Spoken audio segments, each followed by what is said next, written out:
तो 9 क्लास आज हम लोग सीखेंगे मैथमेटिक्स में एक्सरसाइज नंबर 8.2 में क्वेश्चन नंबर थर्ड और फोर्थ दोनों क्वेश्चन आज आप सीखेंगे सॉल्व करना कि आगे कैसे क्वेश्चन नंबर थर्ड और क्वेश्चन फोर को प्रूव किया जा सकता है। काफ़ी ज़्यादा इंपॉर्टेंट क्वेश्चन है फॉर द एग्जामिनेशन पर्पज। तो चलिए स्टार्ट करते हैं question number third and the question number four.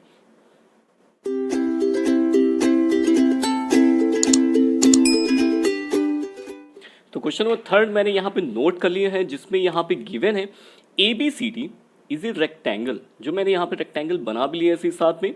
And the P Q R S are the mid point of the side A B C C D D A. तो यहाँ पर line से mid points है, तो सबको मैं mid point यहाँ पर रिप्रेजेंट कर लेता हूँ। एक पी है, एक क्यू है, एक आर है और एक एस है। सबको मैंने रिप्रेजेंट कर दिया है, सारे के सारे मिड पॉइंट है इन चारों साइड के।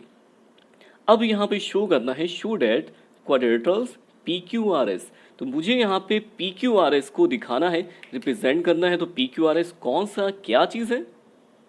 तो पी क्यू आर एस हमारा क्वाड्रेटल है जो इन मिड पॉइंट से बनाया गया है। और स्पेशली मुझे यहाँ पे इसको शो करना है कि ये एक रोम्बस प्रूफ करना है। तो रोम्बस मीन्स जिसकी सारी साइड कैसी हो, इक्वल हो। तो बिल्कुल सही है। चलिए स्टार्ट करते हैं हर्ष, क्वेश्चन नंबर थर्ड। तो इसमें यहाँ पे रोम्बस प्रूफ करना है। तो रोम्बस प्रूफ करने से पहले हम लोग को यहाँ डिसाइड करना पड़ेगा आखिर कौन सी थ्योरम लगानी है जिससे ये आंसर आ जाए। तो यहाँ पे देखिए मिड पॉइंट्स हैं, तो इसका मतलब ये है कि मुझे यहाँ पे मिड पॉइंट थ्योरम ही अप्लाई करनी है। तो मिड पॉइंट थ्योरम जो अप्लाई होती है वो ट्रायंगल में अप्लाई होती है। तो यहाँ ट्रायंगल तो है नहीं, तो इसलिए हम लोग ट्रायंगल बनाने के लिए यहाँ पे एक डायगोनल जो है इसकी ड्रॉ कर लेते हैं, AC। ये डायग्राम मैंने यहाँ पे टेक कर ली। तो चलिए स्टार्ट करते हैं। सबसे पहले हम लोग क्या लिखेंगे, गिवन लिखेंगे। क्या क्या गिवन है? तो गिवन ये है कि ए बी सी डी जो क्वाड्रेटल है इज ए रेक्टेंगल। सेकेंड चीज यहाँ पे ये है कि P Q are and S R mid point. Okay, show क्या करना है शिवांश, क्या शो करना है? बिल्कुल से रोम्बस यहाँ पे प्रूफ करना है। तो यानी कि show that quadrilateral P Q R S is a rhombus. Rhombus proof करता है। तो चलिए स्टार्ट करते हैं यहाँ पे। तो सबसे पहले मैं क्या करूँगा, यहाँ पे ट्रायंगल टेक करूँगा। ट्रायंगल मैं टेक कर रहा हूँ यहाँ पे DAC ट्रायंगल मैंने टेक कर लिया है और इसमें लगाते हैं mid point theorem by mid point theorem.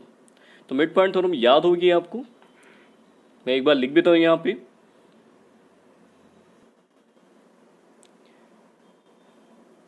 The line segment joining the midpoint of two sides of a triangle is parallel to third side and half of it. तो ये जो थ्योरम होती है इसको मिड पॉइंट थ्योरम बोला जाता है, जो मुझे यहाँ अप्लाई करनी थी मैंने लिख दी। याद रखिएगा किसी भी प्रूफमेंट क्वेश्चन में हम लोग ज्योमेट्रिकल क्वेश्चन में थ्योरम हमेशा रिप्रेजेंट करेंगे कौन सी वहाँ पे अप्लाई कर रहे हैं, इसी के मार्क्स होते हैं। अगर आप ये नहीं लिखेंगे तो मार्क्स समझिए आपको मिलेंगे नहीं। तो अब यहाँ पे मुझे यहाँ पे गिवन था कि S and R two mid points. तो ये मिड पॉइंट से इन ए ट्रायंगल DAC। तो ये मिड पॉइंट्स हैं, तो इसका मतलब ये है कि ये जो लाइन होगी थर्ड लाइन के कैसे होगी, पैरेलल होगी। यानी कि SR is a parallel to AC और साथ में SR की जो वैल्यू होगी वो AC के हाफ के बराबर हो जाएगी। तो ये तो पहली चीज़ हमारे पास आ चुकी है। सेकेंड चीज़ के लिए हम लोग क्या करेंगे, सेकेंड पोर्शन लेंगे। अब आते हैं इन ट्रायंगल BAC। तो मिल गया होगा BAC ट्रायंगल में। इसमें similarly same as P and R वो and Q, P and Q are mid points. तो ये भी मिड पॉइंट्स हैं। जो मिड पॉइंट्स मीन्स इनसे जो लाइन सेगमेंट बनेगी वो भी पैरेलल होगी थर्ड साइड की। तो थर्ड साइड कौन सी है, इसे AC। और सेम एज पी क्यू जो होगा हाफ भी होगा ए सी का। तो यहाँ पे रिजल्ट जो आपको मिल गया है वो रिजल्ट आपको ये मिला है कि 1/2 यानी 1 and 2 से बाई 1 and 2 की एस आर जो लाइन है वो पैरेलल टू ए सी है। एस आर एक्चुअली ए सी को हम लोग पी क्यू लिख दीजिए, क्योंकि पी क्यू हमारा हो जाएगा, क्योंकि S R parallel to A C था, P Q parallel to A S था, ए सी था। इसका मतलब ये है कि एस आर जो होगा पी क्यू के भी पैरेलल होगा। ये लाइन इसके पैरेलल, ये लाइन इसके पैरेलल, मीन्स ये दोनों लाइंस भी आपस में पैरेलल हो जाएंगी और साथ में दोनों लाइंस आपस में बराबर भी हो जाएंगी। तो इसका मतलब क्या है? इसका मतलब ये है कि ये जो हमारे पास क्वाड्रेटल आया है वो एक होगा पैरेललोग्राम। लेकिन हम लोग को पैरेललोग्राम तो नहीं शो करना था, हम लोग को शो करना था रोम्बस। अब देखिए रोम्बस कैसे प्रूव करेंगे।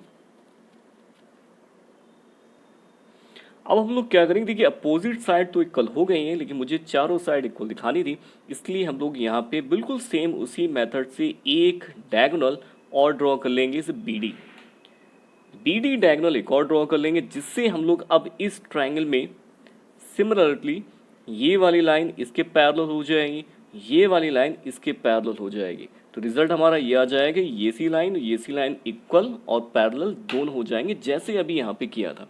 तो इसलिए आगे आते हैं।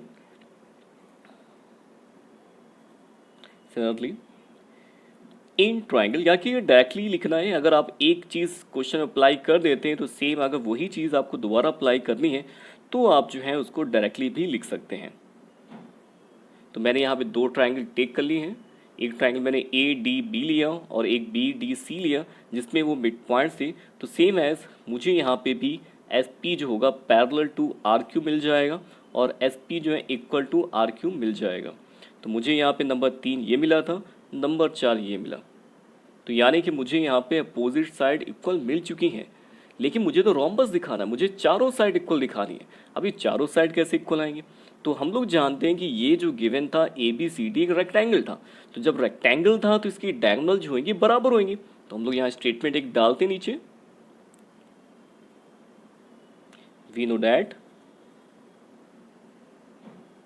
diagonals of rectangle are equal। जब इक्वल होंगी तो इसका मतलब ये है कि डायगोनल AC जो होगी वो BD के इक्वल होगी। अब इससे क्या फ़ायदा होगा?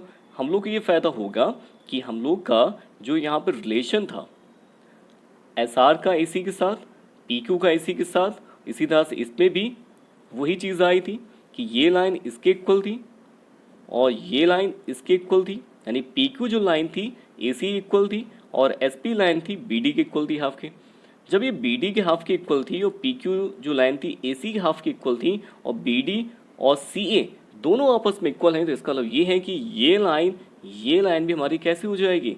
इक्वल हो जाएगी। तो हम लोग यहाँ पे लिख सकते हैं then SP is equal to PQ और PQ किसके इक्वल है? SR के, और SR किसके इक्वल हो जाएगी? RQ के।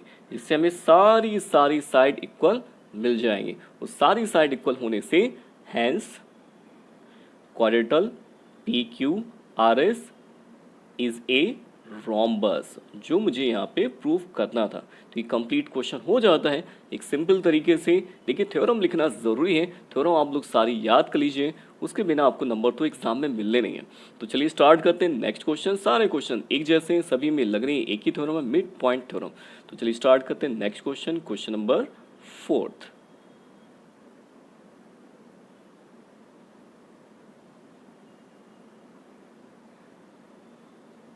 इसको लिख लीजिए अच्छे से।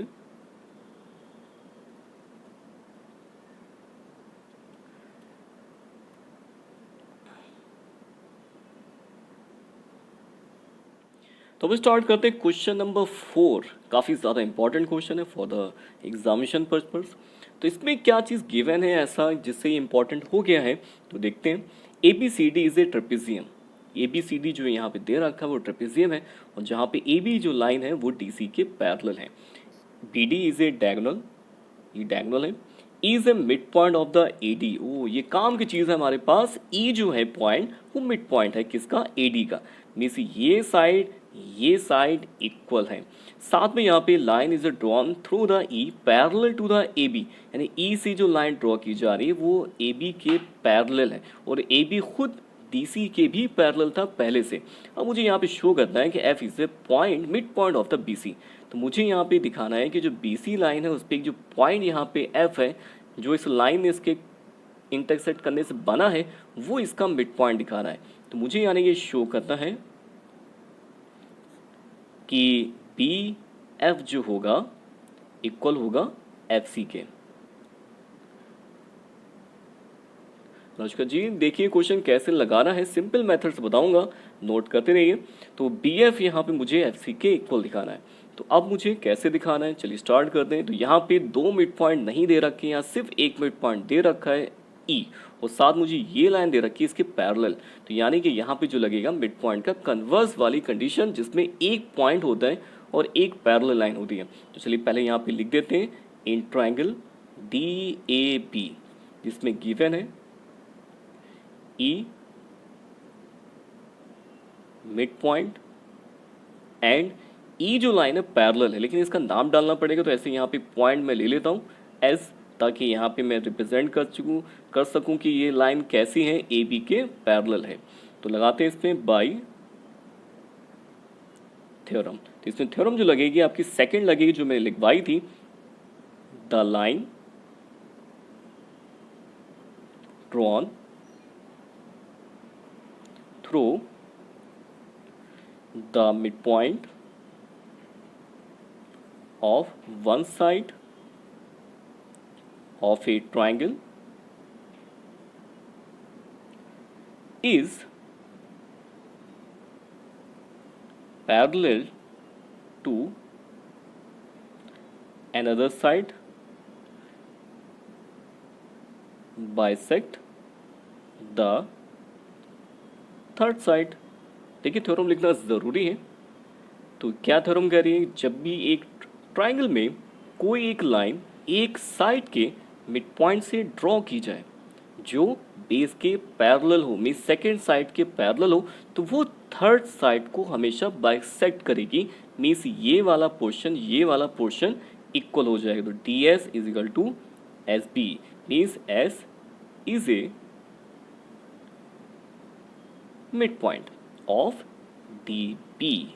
तो ये मिल जाएगा।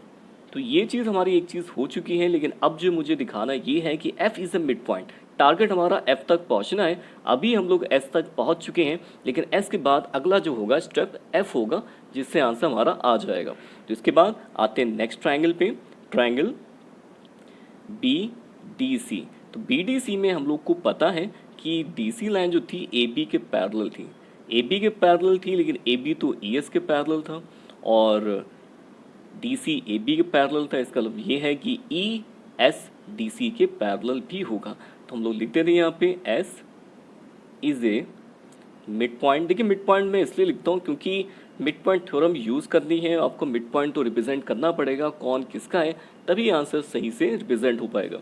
उसके बाद यहाँ पे मुझे S F parallel to D C मिल चुकी है, क्योंकि ए बी लाइन पैरेलल थी डी सी के और A B line E S के पैरेलल थी, जो एक स्ट्रेट लाइन है एस एफ तक जाती है।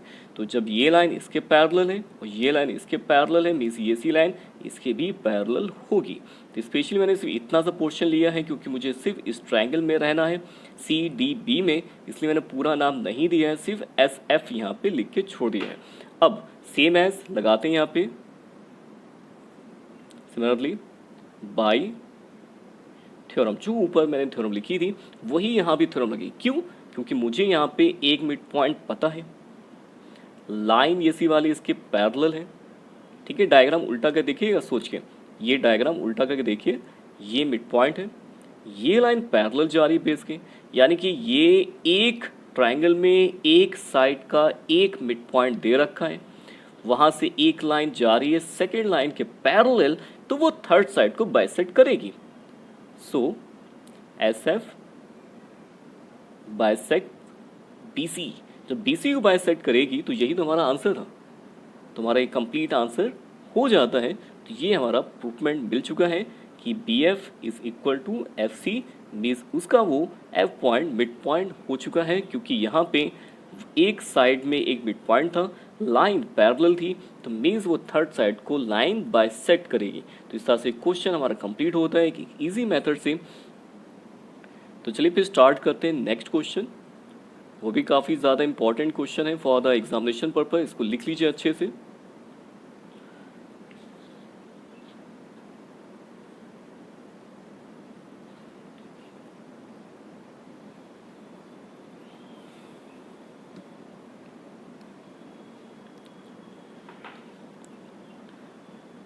वैसे काफ़ी लंबा वीडियो हो चुका है, चलिए अब स्टार्ट करेंगे नेक्स्ट वीडियो में नेक्स्ट क्वेश्चन के साथ। अब क्वेश्चन आपके सिर्फ 3 बचे हैं एक्सरसाइज में, जो अगले वीडियो में कवर हो जाएंगे।